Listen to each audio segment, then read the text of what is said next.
안녕하세요, 골방 선생입니다. 한동안 업로드가 좀 뜸했습니다. 죄송합니다. 다른 건 아니고 뭐 변명 같지만 일이 좀 갑자기 많이 들어오는 바람에 좀 뜸했어요. 또 이제 열심히 강의 준비를 좀 해야겠습니다. 그래도 유튜브는 꼭 해야 되기 때문에 뭘 할까 고민을 하다가 역시 그래도 오토바이 바꾼 지 얼마 안 됐기 때문에 오토바이에 대한 얘기를 간단하게 좀 해보려고 합니다. 전에 한번 영상을 올렸었죠. 워낙에 횡설수설하긴 했는데 이제 BMW R18을 뭐 좋은 기회가 있어서 매입을 하게끔 됐습니다. 이제 제가 전문가가 아니다 보니까, 메카닉 전문가가 아니다 보니까는 뭔가 뭐 기계적인 어떤 뭐 토크나 저기 최고 RPM이나 몇 RPM에서 몇 뉴턴이 터진다 뭐 이런 거에 대한 어떠한 분석은 못할 것 같고, 순수하게 그냥 취미로 타는 사람 입장에서 리뷰를 해 볼게요. 지금 한 300km 정도 탔거든요. 그러다 보니까는 뭐 많이 탔다고 할 수 없고, 지금 주로는 출퇴근용으로 쓰고 있습니다. 그러니까, 일반적으로 생각했을 때, 야, 이 오토바이 가지고 어떻게 출퇴근을 하냐, 이렇게 말씀을 하시는 분들이 많았고, 저도 사실은 이걸로 출퇴근이 가능할까, 이런 거는 많이 고민을 했거든요. 그랬는데, 솔직하게 레벨 500을 타고 출퇴근을 할 때랑 같다고 생각하면은, 그건 이제, 거짓말이죠. 그건 거짓말이고. 근데 생각했던 것처럼 그렇게 엄청 힘들진 않았어요. 그러니까 제가 근데 사실은 워낙에 이렇게 새벽에 출근하고 또 저녁 늦게 퇴근하는 전형적인 이제 사축 노예다 보니까, 그래서 그럴 수도 있는데, 뭐 엄청, 그러니까 딱 9 to 6로 이렇게 딱 저기 정시에 출퇴근하시는 분들 같은 경우에는 이제 그 트래픽 잼에 완전히 갇힐 거기 때문에 완전히 힘들 수도 있겠죠. 근데 저처럼 뭐 남들 출근하는 시간보다 조금 빨리 출근하고 또 남들 퇴근하는 시간보다 조금 늦게 퇴근하는 사람들 같은 경우에는 크게 엄청 무리가 있진 않았습니다. 그것이 왜 그러냐면은 조종성이 정말 좋아요. 이 오토바이를 처음 타고, 제일 처음 놀랐던 것이 이제 첫 번째는 무게였습니다. 정말 상상했던 것 이상으로 무거웠습니다. 이렇게 기울어져 있는 상태에서 이렇게 세우는데도 굉장히 힘들었거든요. 이렇게 세울 수 있을까? 이쪽으로 후딱 넘어가지 않을까? 이 정도로 약간 무서운 마음이 들 정도로 굉장히 무게가 무거웠어요. 그 무게감이 느껴졌습니다. 근데 일단 출발을 하니까 조종성이 엄청 좋아서 그냥 아주 간단하게 가볍게 조종을 할 수가 있는 거예요. 그러니까 딱 사고 한 20분 정도 몰아보고서는 바로 이렇게 슬라럼이 가능했습니다. 그 정도로, 그러니까 유경험자분들 같은 경우에는 굉장히 빠르게 적응할 수 있을 것이다. 이렇게는 진짜 제가 장담할 수 있을 것 같아요. 다만 이 R18은 세 가지 이제 드라이빙 모드가 있습니다. 락, 롤, 레인. 진짜 이름을 멋있게 지은 것 같아요. 락 앤 롤. 마지막은 레인. 그럼 비 오는 날에 락앤롤을 하나 보죠. 그러니까 레인은 당연히 뭐 이제 그 우중 주행 모드라는 것을 알 수가 있을 것이고, 락 모드는 흔히들 말하는 이제 스프린트 모드입니다. 스프린터 모드고, 롤 모드는 이제 도시 주행 모드라고 보시면 될 것 같아요. 지금까지 롤 모드만 계속 쓰고 있습니다. 도시 주행 모드만 쓰고 있고, 락 모드는 한번 넣었다가 출발을 못 시켜봤어요. 저도 그래도 꽤 오랫동안 오토바이 탔고 여러 대를 타봤는데, 뭐 할리 데이비슨도 몰아보고 뭐 레벨 500으로 내려갔다가 또 지금 이쪽으로 왔다가, 그전에는 또 드래그스타 타다가 이런 식으로 여러 대를 몰아봤는데 출발을 못 시켰습니다. 출발하다 꺼먹었어요. 한 2번 정도. 그래서 아직은 안 되겠구나 이렇게 생각을 하는데, 아마 락 모드는 대단할 것 같습니다. 아직 이제 그 정도로 주행을 못 해봤기 때문에 지금 익숙해지는 기간이라서. 그렇지만은 롤 모드만 해도 충분한 힘을 주면서도 도시에서 편하게 주행할 수 있는 정도의 조용성을 제공하고 있다, 이렇게 보시면 될 것 같습니다. 그리고 이게 지금 사실은 뭐 장거리라고 해봤자 지금 뭐 인천에서 수원 한번 가고, 방금 전에 대부도 거쳐서 화성 한번 찍고 왔는데, 역시 이름값 하느라 그런지 몰라도 하필이면 비 오는 날 출발을 해서 오는 바람에 지금 비 맞으면서 왔어요. 그래서 오토바이가 조금 추리해졌는데 지금 닦으려고, 그래서 지금 엔진 식을 때까지 좀 기다리고 있습니다. 그래서 이제 뭐 엄청 장거리를 뛰어본 것은 아닌데, 그렇지만 느낀 것이 확실히 이제 레벨 500을 탈 때보다 편해요. 그러니까 레벨 500 같은 경우에는 진짜 인천에서 수원 정도만 가도 나의 모든 것을 시험하자 뭐 이런 각오로 가야 되거든요. 이게 약간 뻥 좀 보태서. 그 정도로 체력 소모가 심했었는데, 이 친구 같은 경우에는 제가 지금 방금 전에 대부도를 찍고 한 바퀴 돌고 화성 찍었고 이제 인천으로 다시 돌아왔는데도 체력적으로는 전혀 문제가 없습니다. 확실히 이게 배기량이 커질수록 장거리 투어를 할 때 체력 소모가 적어진다는 거는 인정해야 되는 부분인 것 같아요. 그래서 확실히 장거리에서는 체력 소모가 적다.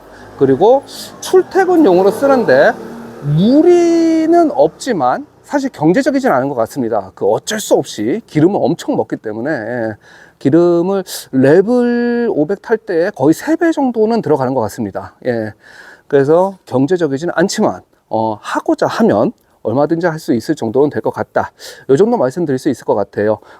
처음 샀을 때 양옆으로 엄청 넓은 이 실린더가 굉장히 좀 이제 걱정이 됐었는데 한동안 이게 좀 타다 보니까 이제 너무 이렇게 터무니없는 갓길 주행이나 차간 주행을 하지 않는다면은 그냥 상식적으로 저 정도면 괜찮겠다 싶은 정도는 이 정도 넓이로도 충분히 커버가 가능했습니다.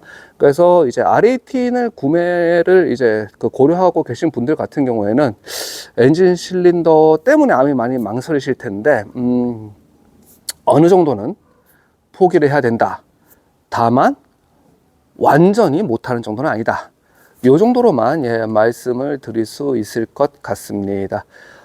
그리고 타면서 오히려 아주 그 만족도가 높은 부분은 이제 이 레트로한 멋이 이제 곳곳에 숨어 있는 것들이 있는 것 같습니다. 예를 들자면은 요거를 좀 보여드릴 텐데 제가 조금 볼게요. 보시면은 여기 요렇게 이 BMW 로고가 쇠로 찍어서 나사로 박아놨어요. 이렇게 보통은 스티커로 할 텐데 당연히. 근데 이런 식으로 나사로 박아 놓은 것, 이런 부분들이 굉장히 레트로한 감성들을 충족을 시켜주는 것 같습니다. 그리고 여기 캠샤프트가 이거 지금 너무 더러운데 지금 비 맞으면서 와가지고. 근데 실제 날씨가 좋을 때는 굉장히 반짝반짝해요. 그래서 그 보는 사람마다 야, 이 부분이 정말 너무 멋있다. 뭐 기차를 연상한다. 뭐 아니면 진짜 뭐 스팀펑크 같다, 이런 식으로 많이들 소회들을 얘기를 해 주는데요. 그런 부분이 멋있는 부분이 아닐까 생각을 합니다. 혼자 찍다 보니까 이렇게 좀 오락가락하네요.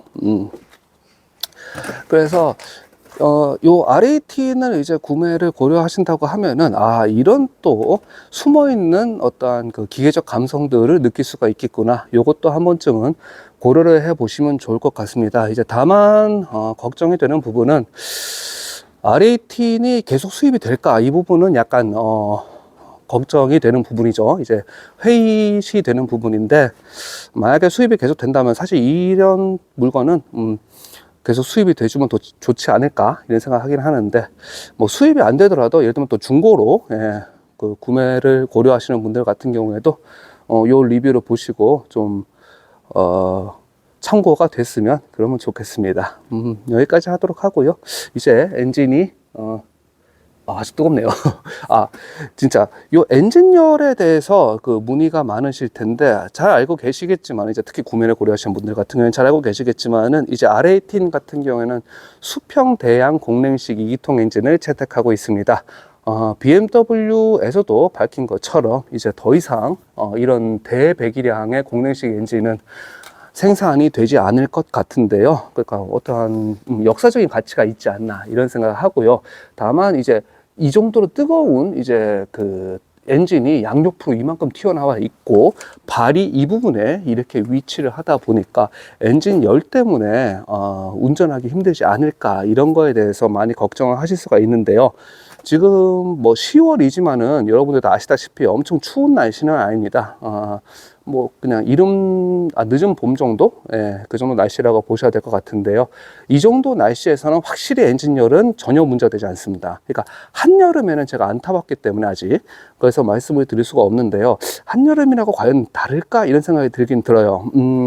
어느 정도냐면은 이렇게 여기 이렇게 바지가 거저 올라가서 이렇게 맨살이 드러났을 때, 맨살이 드러난 상태에서 이렇게 맨살이 드러난 상태에서 부츠 없이 맨살이 드러난 상태에서 이렇게 있을 때 종아리가 살짝 따뜻한 정도, 아주 살짝 따뜻한 정도, 그 정도의 열로 계속 서 있을 수가 있는 것 같습니다. 다만 이제 아주 극심한 도심 정체에 있는 경우에는 엔진을 좀 껐다 켰다 하면서 운행을 해라, 이런 조언도 해 주시더라고요. 거기 이제 모토라드에서. 근데 아직까지 그런 정도의 그 상황은 만나보지 못했습니다. 약간 차가 막혀서 한 5분 정도 서 있다가 또 주행하다가 5분 정도 서 있다 주행하다가 이 정도가 반복되는 상황에서는 엔진열은 9월, 10월까지는 전혀 문제가 되지 않았었습니다. 그래서 요거 그 구매하실 분들은 참고해 주시고요. 제가 사실은 이제 바이크에 대해서 엄청 조회가 깊지가 않다 보니까 뭐 이 수평 대양 2기통 공랭식 대배기량 엔진의 감성은 어떤 것인가, 이런 거에 대해서 설명을 드리기는 조금 힘들 것 같아요. 그렇지만은 이제 롤 모드, 도심 주행 모드, 제가 이제 그냥 부를 때 도심 주행 모드로 계속 주행을 해 봤을 때 느꼈던 것은 쫄지만 않으면은 꼭 내가 원하는 그곳에 도달할 수 있습니다. 그 정도로 굉장히 토크감이 좋아요. 그래서 이 가볍게 통통 튀고 스프린터처럼 나가는 그런 느낌이 아니라 다 아시겠지만은 이 모델 같은 경우는 실제 이제 가장 무겁다고 이제 지금까지 기록이 되어 있던 이제 그러니까 페어링이 없는 완전 아메리칸 스타일 중에서는 가장 무거운 것이 이제 지금까지는 할리 데이비슨의 로드킹이었죠. 근데 로드킹보다 공차 중량이 한 35kg 정도가 더 무겁기 때문에 실제로는 이제 페어링이 없는 이런 완전 크루저 스타일에서는 BMW R18이 가장 무겁다고 할 수가 있겠습니다. 이 가장 무거운 오토바이가 아주 육중한 느낌으로 토크감을 뿜어내면서 전진을 해 줍니다. 롤 모드에서도요. 사실 락 모드는 대단할 것 같습니다. 롤 모드가 이 정도라고 한다면은 스프린터 모드로 넣으면 더 대단할 것 같아요. 어떤 느낌이냐 하면은 뭐 이 만화책에서 그 흔히들 나오죠. 아니, 저런 거구가 이런 스피드를, 뭐 이런 장면들이 한 번씩 나오죠. 예. 그런 느낌이에요. 이 육중한 오토바이가 이 정도의 스프린트를 할 수가 있구나. 거기서 약간 놀라게 되는 것 같습니다. 특히 이제 2단 정도 놓고, 그러니까 차량을 추월해야 될 필요가 있을 때 2단 정도 놓고 스네치를 하시면은 정말 깜짝 놀라실 거예요. 거의 눈 깜짝할 사이에 그 추월 대상 차 저만큼 앞에 오토바이가 위치해 있는 것을 확인하실 수가 있을 겁니다. 사실 이제 대배기량 오토바이를 타는 느낌은 그 스프린트감을 느끼기 위한 것이 제일 크겠죠. 특히 R18 같은 경우에는 이 엄청 무거운 오토바이가 이렇게 움직일 수 있다라는 것으로 라이더들한테 첫인상에서 감동을 주지 않나, 이런 생각을 해 보게끔 됩니다. 예. 이 정도면 300km 주행한 경험으로서는 말씀드릴 수 있는 건 다 말씀드렸던 것 같습니다. 이제 뭐 하나씩 이제 지금 당장 경제적 여력이 너무 없어서 이제 조금씩 돈이 생길 때마다 이제 뭐 엔진 가드도 좀 달고 하면서 하나씩 또 필요한 부분들을 채워 나가야 될 것 같습니다. 아무쪼록 여러분들의 라이딩 라이프에 축복이 깃들기를 기원하면서, 또 이제 R18을 구매하시려고 고민하시는 분들 중에서도 특히 저처럼 이제 전문 리뷰어가 아니고 그냥 취미 라이더들 분들이 계시다면 조금이나마 도움이 되었으면 좋겠습니다. 감사합니다. 골방 선생입니다.